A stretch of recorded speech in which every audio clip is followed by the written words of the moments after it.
ജാമ്യത്തിലിറങ്ങി മുങ്ങിയ കൊലപാതക കേസ് പ്രതിയെ 13 വർഷത്തിന് ശേഷം ഒഡീഷയിൽ നിന്ന് സാഹസികമായി പിടികൂടി പാണ്ടിക്കാട് പോലീസ്. മലപ്പുറം പാണ്ടിക്കാട് വ്യാപാരിയെ കഴുത്തറുത്ത് കൊലപ്പെടുത്തിയ കേസിലെ പ്രതി പശ്ചിമബംഗാൾ സ്വദേശി സഞ്ജയ് റാണയാണ് പിടിയിലായത്.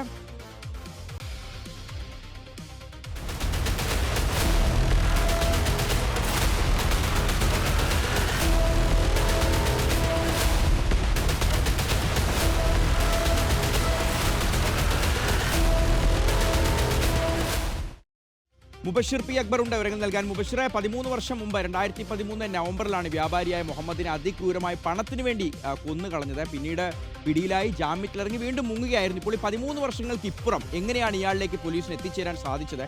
ഒഡീഷയിൽ ചെന്ന് സാഹസികമായിട്ടാണോ പിടികൂടിയത്? ഇനിയും ഒരാൾ കൂടി പിടിയിലാകാനില്ലേ മുബഷിർ?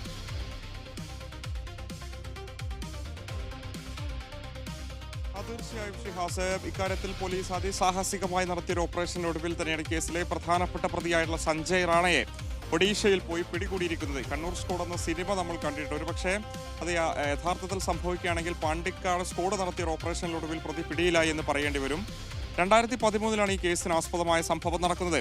2013 കിഴക്കേ പാണ്ടിക്കാട് സ്വദേശിയായിട്ടുള്ള മുഹമ്മദ് തന്റെ കച്ചവട സ്ഥാപനം അടച്ചതിനു ശേഷം തിരിച്ച് വീട്ടിലോട്ട് പോകുന്ന സമയത്ത് രാത്രിയോടുകൂടിയാണ് 2 പേർ ചേർന്ന് ഇയാളെ കൊലപ്പെടുത്തുന്നത്.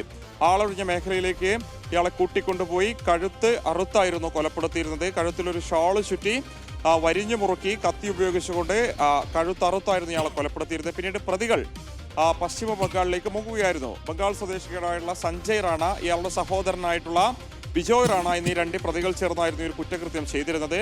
പാണ്ടിക്കാട് പോലീസ് നടത്തിയ വിശദമായിട്ടുള്ള അന്വേഷണത്തിനൊടുവിൽ പ്രതികൾ ഇവരാണെന്ന് കണ്ടെത്തുന്നു. പശ്ചിമ ബംഗാളിൽ പോയാണ് ഈ 2 പ്രതികളെയും ആദ്യഘട്ടത്തിൽ അറസ്റ്റ് ചെയ്യുന്നത്. പിന്നീട് ഇവരെ കോടതി റിമാൻഡ് ചെയ്യുന്നു. അതിനുശേഷം കോടതി നടപടികൾ നടക്കുന്നതിനിടയിൽ ഇവർക്ക് ജാമ്യം ലഭിക്കുന്നു. ജാമ്യം ലഭിച്ച പ്രതികൾ കേരളത്തിൽ നിന്നും ആദ്യഘട്ടത്തിൽ ബംഗാളിലോട്ട് പോകുന്നു. അവിടെ നിന്നും ഒഡീഷയിലോട്ടാണ് മുങ്ങിയിരുന്നത്. അവിടെ വ്യാജ ID കാർഡൊക്കെ തന്നെ ഉണ്ടാക്കി താമസിച്ചു വരികയായിരുന്നു. ഇക്കാര്യം പോലീസ് മനസ്സിലാക്കിയിരുന്നു. പോലീസ് ഇവരുടെ താമസ സ്ഥലം ഉൾപ്പെടെ കണ്ടെത്തിയിരുന്നു. പക്ഷെ പല ഘട്ടങ്ങളിലായി താമസ സ്ഥലം മാറി മാറി പലയിടങ്ങളിൽ ഇവർ താമസിക്കുന്നു. പല പേരുകളിലായിരുന്നു പല ജോലികൾ ചെയ്തുകൊണ്ട് ഇവർ താമസിച്ചിരുന്നത്. ഏറ്റവും ഒടുവിലാണ് പോലീസിന്റെ അതിവിദഗ്ധമായിട്ടുള്ള അന്വേഷണത്തിന് ഒടുവിൽ ഇവരുടെ ഒഡീഷയിലെ താമസ സ്ഥലം പാണ്ടിക്കാട് പോലീസ് സ്പോട്ട് ചെയ്തത്.